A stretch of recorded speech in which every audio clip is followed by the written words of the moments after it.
Hey, bitch. Los. How did you feel playing Josh? I feel racially profiled. Now, you're for sure profiled, but not racially profiled. Josh Peck and Drake Bell, they were actually never friends. What the fuck you on about, fam?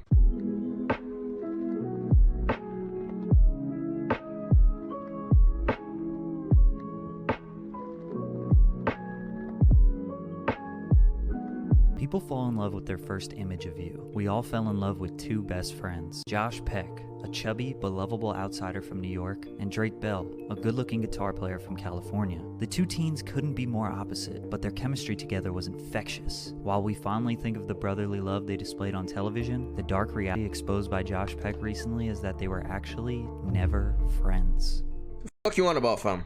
Let's take it back to where Drake and Josh first met. They were the best of fams. This sketch comedy show was basically Nickelodeon's version of Saturday Night Live starring Amanda Bynes. The show was wildly loved by Nickelodeon fans. Yes. Drake Bell was a regular character since the very first episode in 1999. Josh wouldn't become an on-screen regular until seasons 2 and 3. Slowly, he was integrated in the show, and those two had some iconic sketches that we still love today. Drake wasn't very fond of Josh in the beginning because he was the only boy on the show, but they had very similar interests in old movies and comedies. They would bounce funny ideas off each other and quickly developed great chemistry. The producer Dan Schneider got some pressure from the network to come up with another buddy comedy just like Kenan and Kel. While filming one of the last episodes of the season where Drake and Josh fight over a shrimp, Stephen Malaro, who was a writer on The Amanda Show, walked over to Dan and was like, "Those two guys are your buddy comedy right there." 6 months later, Drake and Josh was born. Yes, sir. Make sure you're hydrated while watching this video. I never find her. They've grown up on The Amanda Show, battling lobsters, fending off frog puppets, and getting beaten up by girls on a regular basis. So what's next for this dynamic duo? Their own show. Oh yeah. Nickelodeon presents Drake and Josh in Drake and Josh. You will notice in this video how all the tropes, storylines, and character traits in the Drake and Josh show turned out to be the exact opposite of how their real-life futures went. Josh went on to be a very successful, popular, and handsome actor. Megan, aka Miranda Cosgrove, went from evil little girl to sweet, unproblematic, successful actor. And Drake went on to plead guilty to child endangerment while still struggling to get his music career off the ground in America.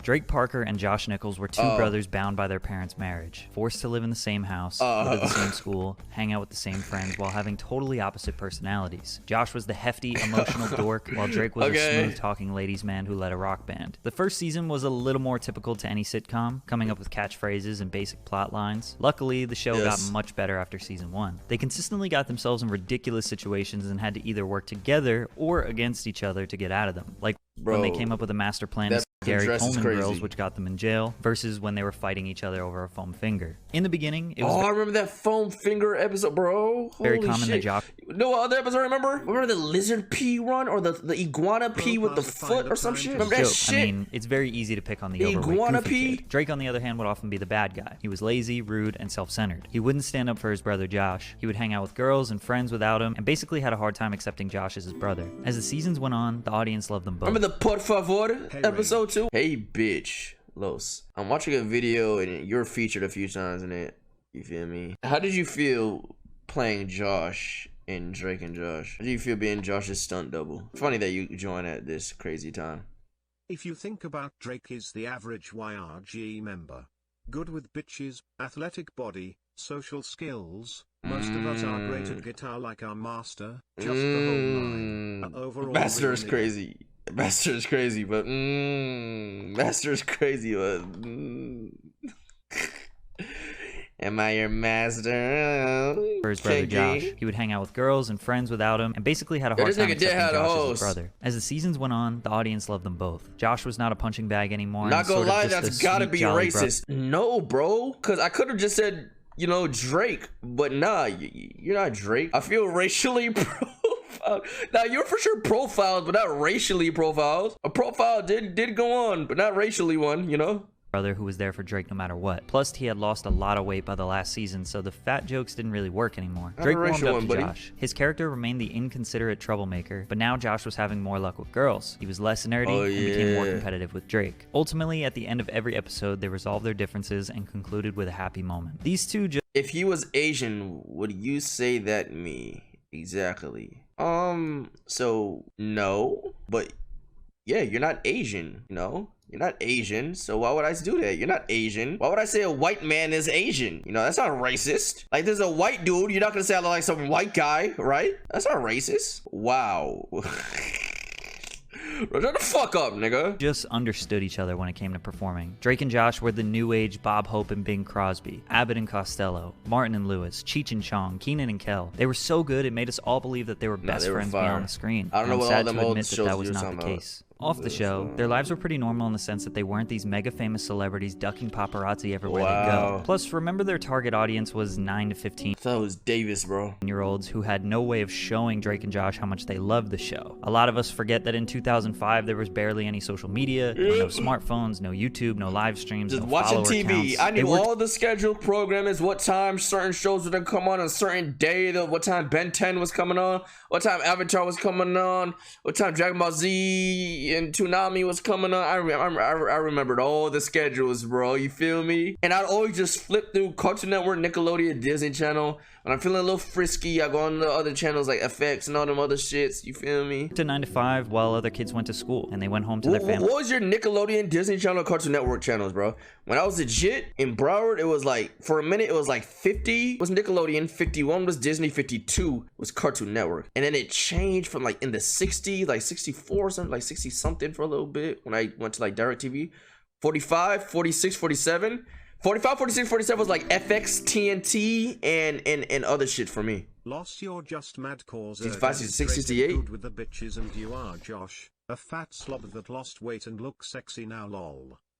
Wait, what? Oh, so you're just mad because your dad is Drake and you're good with the bitches and you are Josh, a fat slob that lost. It looks sexy now. Those does look sexy now. I ain't gonna lie. He be on sexy time. 45 was FX. Wait.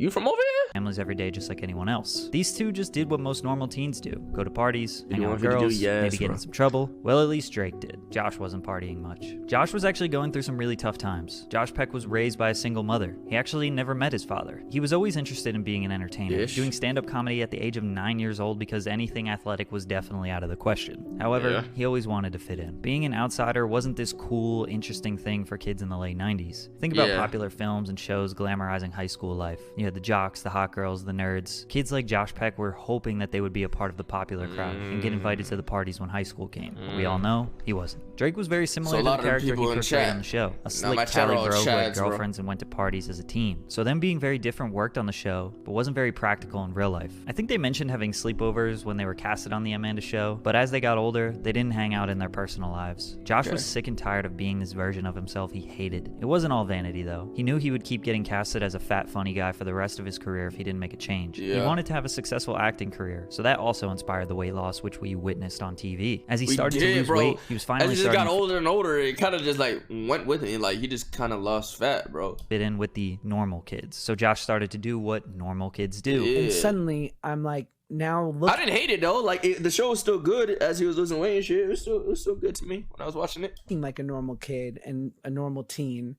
and I'm like, oh, they do drugs and that's normal, and they go to house parties and they go to clubs. Josh started acting more like Drake's character, but in real life. It was a double-edged sword. Obviously, he was being accepted socially, but being heavily addicted to drugs was the price he had to pay. By the time they were both 20, Drake and Josh was over. Their relationship, it's complicated. Drake loved his time spent on the show. It was what he always dreamed of. His dad raised him on buddy comedies like Dean and Jerry, Abbott and Costello. Once he met Josh and they got their own TV show, he was living his biggest dream. Plus, he was absolutely adored by the Nickelodeon world. Taking a look at this list of Kids' Choice Awards, which is pretty much the Kids' Choice Award. biggest thing you can get as a Nickelodeon star. 2006, favorite TV actor, Drake Bell. 2007, favorite TV actor, Drake Bell. 2007, best TV actor, Drake Bell. 2008, favorite TV actor, Drake Bell. Wait, I seen Josh Peck, you know what I'm saying, and Josh Peck too on some shit. TV actor, Drake Bell. It was very clear that Drake was the star and Josh was the co-star, despite Josh being funnier and more memorable in almost every aspect. Drake had full intentions on moving forward with his career alongside Josh, doing more movies and TV shows together, just like Jordan.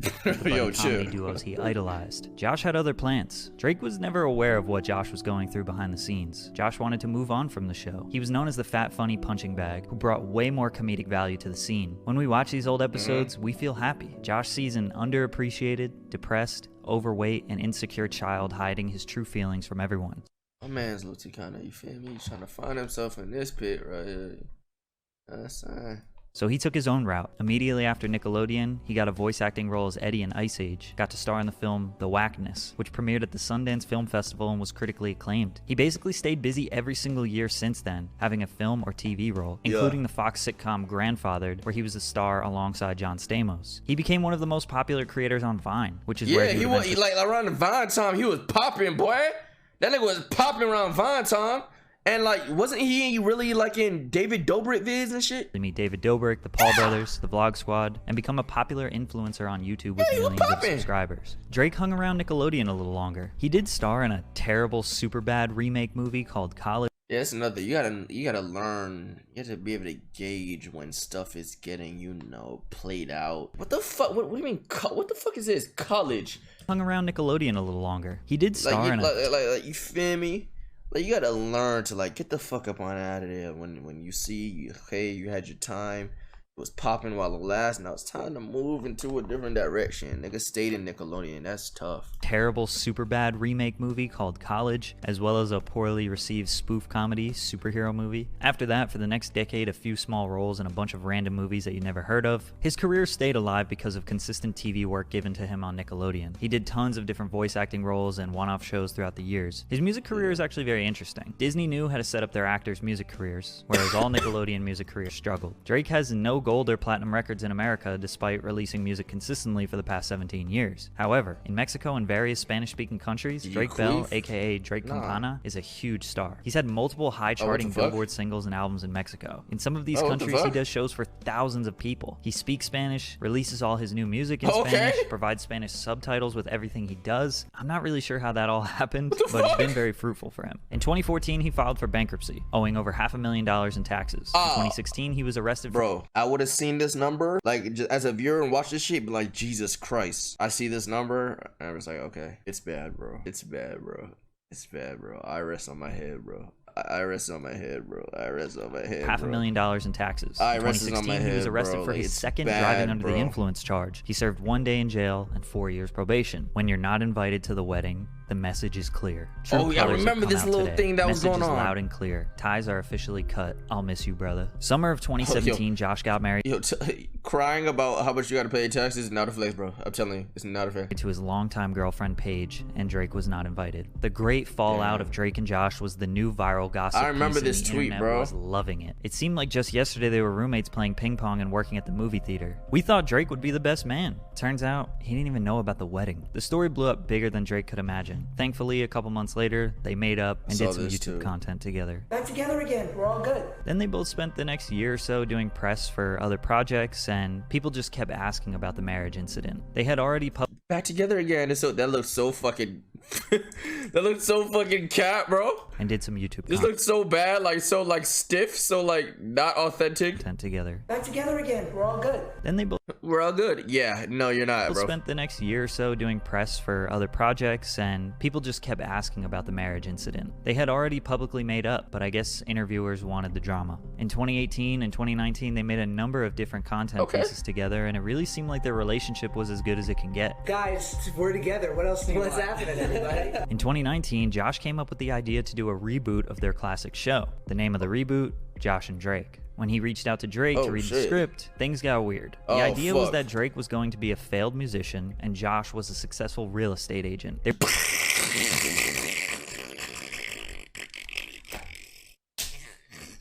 Oh shit! Oh shit, bro! Oh shit!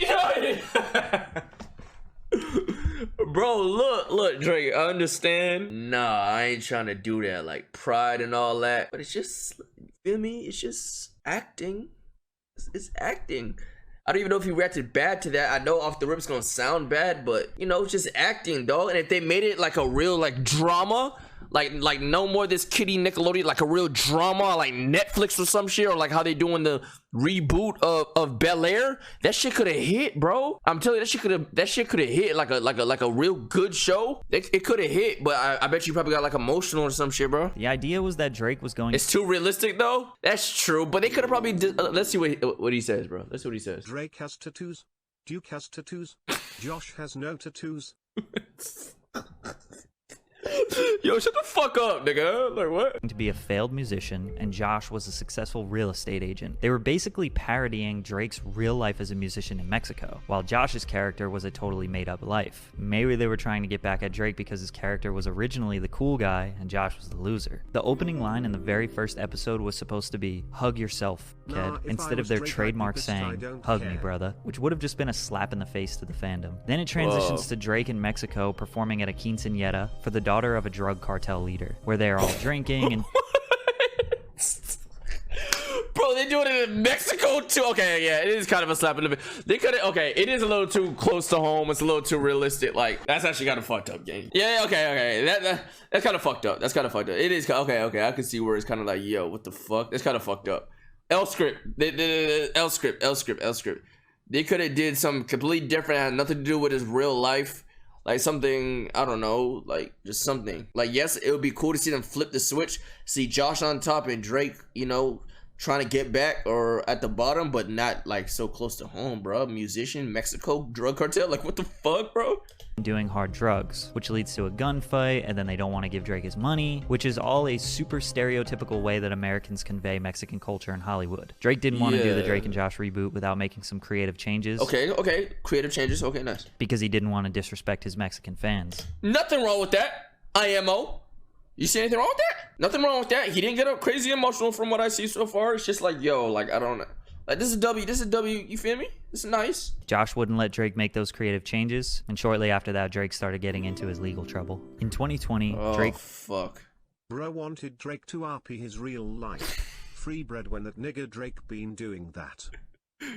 Oh, shit. Was outed by his ex-girlfriend Melissa on TikTok about how abusive he was in their past relationship, which went pretty viral. Drake denied all claims of physical abuse, but admitted he could be verbally abusive like a lot of couples get during a fallout. This story led to multiple other accusations, including one that would make the court room. He pled guilty via Zoom to a felony attempted child endangerment and a misdemeanor charge of disseminating matter harmful to juveniles in June of 2021. But Drake was accused of much worse, including sending explicit pictures and engaging in sexual activity with a minor. However, he only admitted guilt of sending text messages that were sexual and then stopped once he was aware of the victim's age. The situation is definitely creepy. And there are a lot of other factors to consider which have been...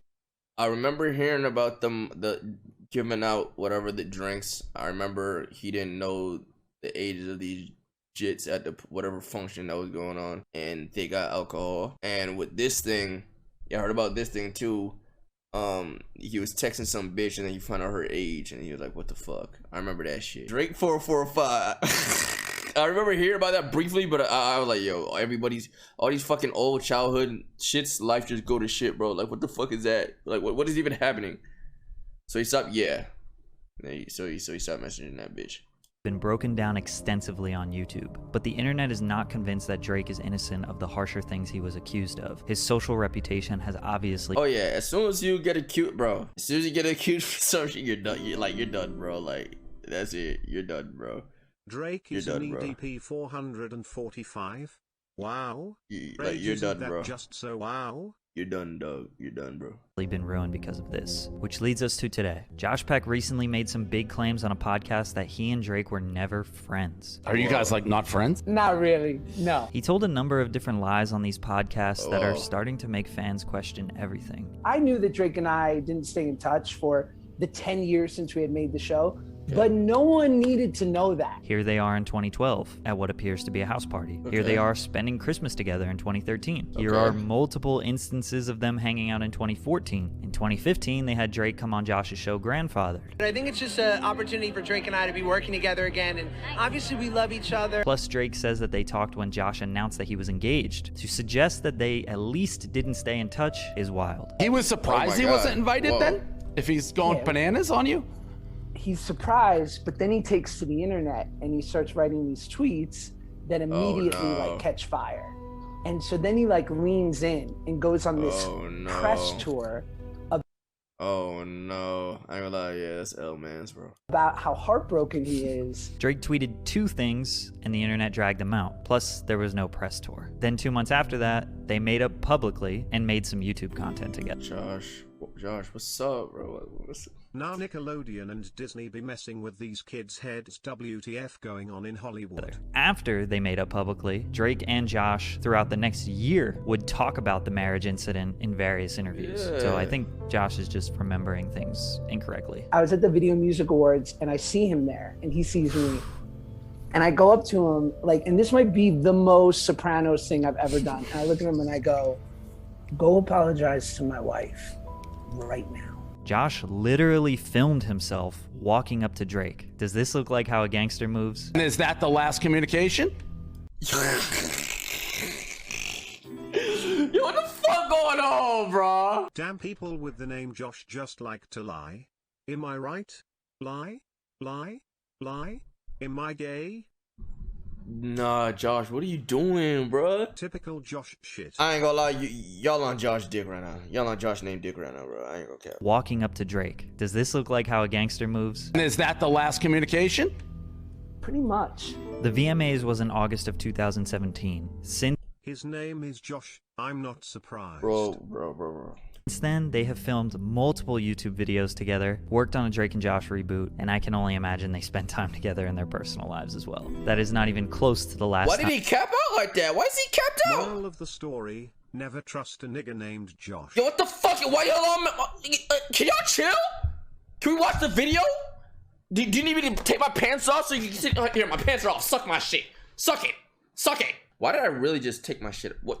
This is why I can't have no face cam, bro. I just took my yo, what the fuck am I doing? And what am I reading these words on my screen right now? I thought Drake was light skin. Am I dumb? Am I gay? What do you mean you thought Drake was light skin? Time that they've had communication. Drake just recently started a podcast called Drake and Janet with the same branding, which is just kind of weird, bro. Like, let it go. Drake still says nothing but good things about Josh and wants nothing more for them to be friends again. After all, the Drake and Josh show was the biggest and most successful thing that Drake has ever done, which isn't the same thing for Josh. I know this one dude named Josh who lies about doing face cam but never does it. Sigh, it's always the Yoshes. Has absolutely destroyed his social reputation, and him repairing his relationship with Josh might be the only thing that could win over the people's trust again. However, it's pretty evident that Josh wants nothing to do with Drake. While he may be... Wowzers. Let me watch the fucking video. People's trust again. However, it's pretty evident that Josh wants nothing to do with Drake. While he may be lying about them never being friends, he has made it very clear that since the show ended in 2007, he wanted to no longer be the secondary character, the fat funny guy, Drake's sidekick. And he worked extremely hard to build a career off his comedy and create a vision. Who could have ever guessed that their real life situation would turn out exactly like the episode Josh has done? Come on, dude, I said I was sorry. Yeah, I heard you. Well, stop being mad at me. I remember this, bro. I'm done. What is that supposed to mean? I don't want anything to do with you anymore. Josh, what? Look, I'm sorry. Well, look, let me finish, okay? I was wrong, okay? I was wrong. What do you mean? I need you more than you need me. I need you way more than you need me, all right? I'm sorry. I just need you to understand that... Sorry, Josh, I'm sorry. I remember that. I ain't gonna lie, that's pain. I ain't gonna lie, that's pain. That's pain. Said I'm on 3+ right now, if I'm being honest. Hope my feelings shoot out like a rocket. Niggas thought they had the swag, but I'm really on it. Look at you just window shopping that new bag I bought.